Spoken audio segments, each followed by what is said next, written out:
BPL এর পর DPL, cricketer সংগঠকদের একের পর এক অনৈতিক কার্যক্রমে আলোচনায় বিসিবি। বিপিএল কোনো রকমে শেষ করে ফ্যাক্ট ফাইন্ডিংস কমিটি গঠন করলেও এখন পর্যন্ত কোনো আপডেট নেই সেসবের।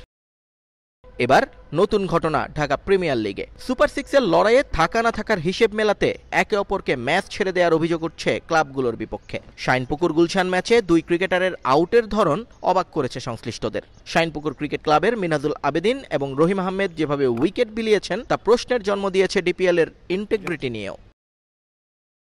এরপর থেকেই সামাজিক যোগাযোগ মাধ্যম তোলপাড়, সরব সাবেক বর্তমান ক্রিকেটাররাও, এমনকি বিসিবির দায়িত্বশীল কর্তারাও উষ্মা প্রকাশ করেছেন বিষয়টি নিয়ে। কিন্তু সেখানেই যেন সব থেমে না যায়, তাই চলতে থাকে প্রতিবাদ, তদন্ত করে দোষীদের বিরুদ্ধে ব্যবস্থা নেয়ার দাবিও জানান সবাই।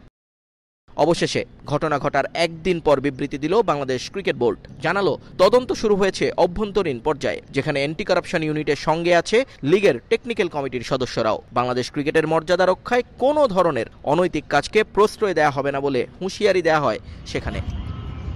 এরপরেই মিরপুরে দেখা যায় অদ্ভুত এক ঘটনা। দুপুর 2টার কিছু পরেই একাডেমি মাঠে হাজির বিসিবির তদন্ত কমিটির সদস্যরা, সঙ্গে তাদের দুই অভিযুক্ত ক্রিকেটার মিনহাজ এবং রহিম। সেন্টার উইকেটে বসানো হয় স্টাম্প, আর দুই পাশে দুই ক্যামেরা। পেসারদের বায়োমেকানিক্যাল টেস্টের মতো করে পুরো ঘটনা ভিডিও করা হয় সেখানে। তৈরি করা হয় আউট দুটির ডামি। তদন্তের স্বার্থে পুরো ঘটনাটিকে পুনরায় নিজেদের চোখের সামনে ঘটান তদন্ত দলের সদস্যরা।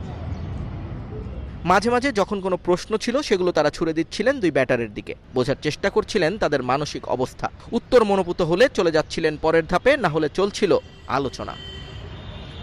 ঘণ্টাখানেক এই ডামি তৈরির পর ধীর পায়ে একাডেমি মাঠ ত্যাগ করেন সবাই। যেতে যেতে ক্রিকেটারদের সঙ্গে কথা বলছিলেন আকুর প্রতিনিধিরা, হয়তো বুঝিয়ে দিচ্ছিলেন একটা বিষয়, সময় বদলেছে, অনিয়ম করে এখন অন্তত আর পার পাওয়া যাবে না এখানে।